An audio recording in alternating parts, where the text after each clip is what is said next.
National council के सभी members, प्रधान जी और मुख्यमंत्री दिल्ली श्री अरविंद केजरीवाल जी, नेशनल कन्वीनर हमारे। मैं कोई लंबा चौड़ा भाषण नहीं दूंगा क्योंकि हम सब लोग एक दूसरे को जानते हैं। कभी नेशनल काउंसिल में, कभी किसी न किसी चुनाव प्रचार में हम लोग मिल चुके हैं। एक तो रूह की बाखियत बहुत जरूरी है, एक दूसरे को जानना बहुत जरूरी है। बहुत से हमारे वक्ताओं ने ये कहा कि थोड़ा रूटीन में होनी चाहिए ऐसी मीटिंग्स, ताकि एक दूसरे को मिलने का भी मौका मिल जाए, एक दूसरे को जानने का भी। लेकिन आज की जो नेशनल काउंसिल थी, इसमें कुछ खास था। मैं पहली बार नेशनल काउंसिल में आया हूं आज। एनई की तो मैंने मीटिंग अटेंड की हैं, लेकिन नेशनल काउंसिल की ये मेरी पहली मीटिंग थी।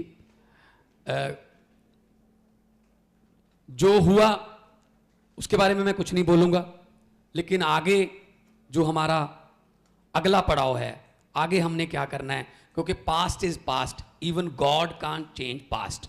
जो हो गया वो हो गया, अब हमें आगे देखना है। क्योंकि अंडे ने टूटना ही टूटना है, अंडे की किस्मत में टूटना लिखा है, लेकिन फर्क इतना है, वो अंडा अगर बाहर की फोर्स से टूटता है तो अंदर की जिंदगी खत्म हो जाती है, वही अंडा अगर अंदर की फोर्स से टूटता है तो जिंदगी शुरू हो जाती है। तो हम सब लोग अंदर से प्यार करने वाले हैं आम आदमी पार्टी को, हमारे अरविंद केजरीवाल जी को। इसलिए बाहर की फोर्स अगर हमें कोई तंग करेगी तो बाहर की फोर्स को हम बाहर ही फेंक देंगे, क्योंकि हम अंदर से, अपने दिल से, अपने आप चले हुए लोग हैं। पहले भी बताया गया, कोई अपनी दुकान छोड़कर, कोई मकान छोड़कर, कोई सीए की नौकरी छोड़कर, कोई इनकम टैक्स कमिश्नर की नौकरी छोड़कर, कोई कुछ छोड़कर यहां पे सब कुछ आए। और मैं अक्सर स्पीच में भी कहता था कि पैसे से दिलों पर राज नहीं किया जा सकता। पैसे वालों को लोग याद नहीं रखते, उन लोगों को लोग याद रखते हैं जो दिलों में खाते खुलवाते हैं। लेकिन दिलों में खाते पैसे के जरिए नहीं खुलवाए जा सकते। उसके लिए लालच छोड़ने पड़ते हैं, स्वार्थ छोड़ने पड़ते हैं, परिवार छोड़ने पड़ते हैं। एक राजा था, उसको उसकी प्रजा बहुत नापसंद करती थी, बहुत घृणा करती थी, नफरत करती थी उससे।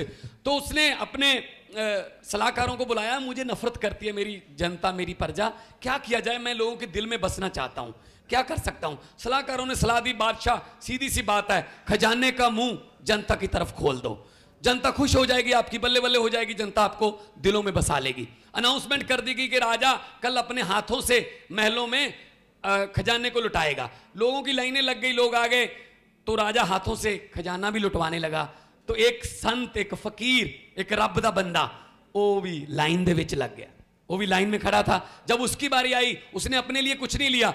एक अपाहज व्यक्ति, एक हैंडीकैप व्यक्ति बाहर खड़ा था लाइन से, उसको बोला उस फकीर ने कि तू तो लाइन में भी नहीं है, पता नहीं तेरी बारी कब आएगी, मैं बाद में भी आ जाऊंगा, तू मेरी जगह आ जा, कोई बात नहीं, तू मेरी बारी ले ले, मैं बाद में आ जाता हूं। अपनी बारी देके वो फकीर फिर लाइन में लग गया।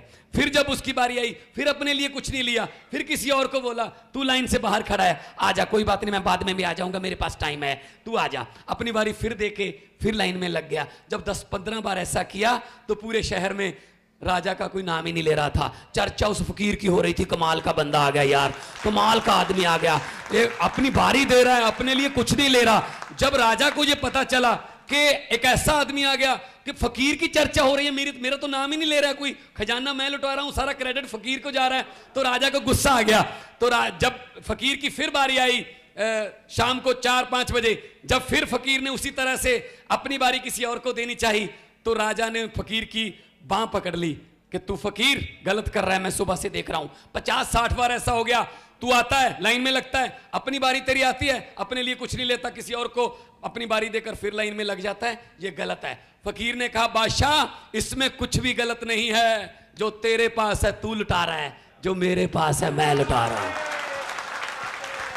तेरे पास खजाना है, तेरे पास खजाना है, मेरे पास बारी है, चल आ जा, चल देखते हैं। तो फकीर के पांव में गिर गया वो बादशाह। फकीर ने कहा, खड़ा हो जा, मैं तेरा यही अहंकार तोड़ने आया था कि दिलों में बसने के लिए, लोगों के दिलों में बसने के लिए खजाने नहीं चाहिए, अपनी बारी देनी पड़ती है। अपने स्वार्थ, अपने लालच, त्यागने पड़ते हैं। भगत सिंह, राजगुरु सुखदेव, चंद्रशेखर आजाद, करतार सिंह सराभा जैसे हजारों शहीद हमारे दिलों में क्यों बसते हैं? क्योंकि उन्होंने अपने जीने की बारी हमें दे दी कि हम नहीं जिएंगे, हम 20 साल की उम्र में ही फांसी चढ़ जाएंगे, लेकिन हमारा देश जिएगा, हमारी कौम जिएगी। तो इस स्पिरिट से, इस दृष्टि से, इस मैं कहता हूं कि ऐसी चीज से निकल के हमारी ये पार्टी बनी है। ये किसी एक आदमी के कहने से या दो आदमी के कहने से नहीं बदलेगी। देखिए, जो ये आधुनिक स्वराजवादी पैदा हुए हैं, मुझे भी दुख से कहना पड़ रहा है कि हम 4 MP थे। अब थे मैंने इसलिए लगा लिया कि एक तो उनके ये आधुनिक स्वराजवादी थे जो उनके साथ चले गए हैं। कोई बात नहीं, कोई बात नहीं, उनका अपना मन है। लेकिन बात यह है कि देखिए, बात को जहां कहना वहां कहो। पब्लिक लैंग्वेज में अगर बोलोगे, आप लोग भी जिला में जाओगे, अपने अपने जनपद में जाओगे, आप वहां पे ऐसी बातें करने लगो जो लोगों की समझ से बाहर हो, क्या फायदा उस भाषण का? ऐसी चीजें बोलो जो उसी चीज को रिप्रेजेंट करती हो लेकिन लोगों को समझ आए। मैं आपको एग्जांपल देता हूं। मैं जब संगरूर से लड़ रहा था इलेक्शन, बहुत वायरल हो रहे थे मेरे भाषण यूट्यूब पे, बहुत दुनिया में, पूरी दुनिया से मुझे आ रहे थे फोन, कमाल हो रहा है, ये अगला भाषण कब आएगा। तो मुझे हमारी पार्टी के एक नेता हैं, नाम नहीं लूंगा मैं, उनका फोन आया कि भाषण ठीक है आपके, लेकिन आप स्वराज की बात नहीं कर रहे, इस भाषण में बहुत बड़ी कमी है, आप स्वराज की बात करो, गांव गांव में जाके बताओ कि हमें स्वराज चाहिए। मैंने अपनी गाड़ी रुकवाई, मैंने कहा जी आप यहां से लड़ रहे हो, आप स्वराज की बात वहां कर लो, हमारे जिस इलाके से मैं लड़ रहा हूं वहां तो स्वराज ट्रैक्टर है जी, और कुछ नहीं है। अगर मैंने बोल दिया कि हमें स्वराज चाहिए, 10 आदमी आगे से खड़े हो जाएंगे, हमारे पास ऑलरेडी 4 ट्रैक्टर है, तो क्या फायदा क्या हुआ जी? है? तो ये स्वराज की बातें हम एनी में कर लेंगे, पार्लियामेंट में कर लेंगे, लेकिन पहले मैं गांव में जाता हूं, मैं पंजाब से आता हूं, हर रोज किसानों के साथ पाला पड़ता है, 10-10 हजार किसानों का इकट्ठ होता है। मैं पूछता हूं कि स्वामीनाथन की रिपोर्ट के बारे में आपको पता है? 10 भी नहीं कहते कि हमें पता है, वो कहते जी हमें ये नहीं पता, हमें तो ये बता दो हमारी फसलों के भाव बढ़ जाएंगे। स्वामीनाथन की रिपोर्ट भी यही है, लेकिन उनको हमें उनकी लैंग्वेज में समझाना होगा। स्वामीनाथन हम पार्लियामेंट में बोल सकते हैं, पार्लियामेंट में सबको पता चलता है कि स्वामीनाथन की रिपोर्ट क्या है। तो इसलिए हम कहते हैं, ये स्टूडियो वाले नेता है ना, कुछ नेता टेलीविजन की स्क्रीन के एक कोने में जो डिब्बा बना होता है उसमें बैठे बहुत अच्छे लगते हैं, बहुत अच्छे लगता है यार ये आदमी कमाल है। लेकिन भाई साहब गलियों में तो जाके निकलिए जहां बच्चे और सुअर मैंने खुद देखे हैं दिल्ली की गलियों में, एक ही जगह पे नहा रहे थे, बच्चे और सुअर। इतनी गरीबी है वहां, उनको स्वामीनाथन नहीं चाहिए, वहां उनको नहीं पता स्वराज क्या होता है, उनको ये पता है कि हमारी जिंदगी इसी जन्म में क्या नरक से निकल सकती है, स्वर्ग नहीं मांगते, क्या नरक से बच सकते हैं। तो इसलिए ग्राउंड रियलिटीज में और प्रैक्टिकल और जैसे थ्योरी में फर्क होता है, ये फर्क होता है। आप अपने आप को पहचानिए, आपने उदास नहीं होना बिल्कुल कि पता नहीं आज क्या होगा, बहुत कुछ सुनने को मिलेगा। हमें भी कहते थे बहुत छोटी पार्टी है, क्या करोगे?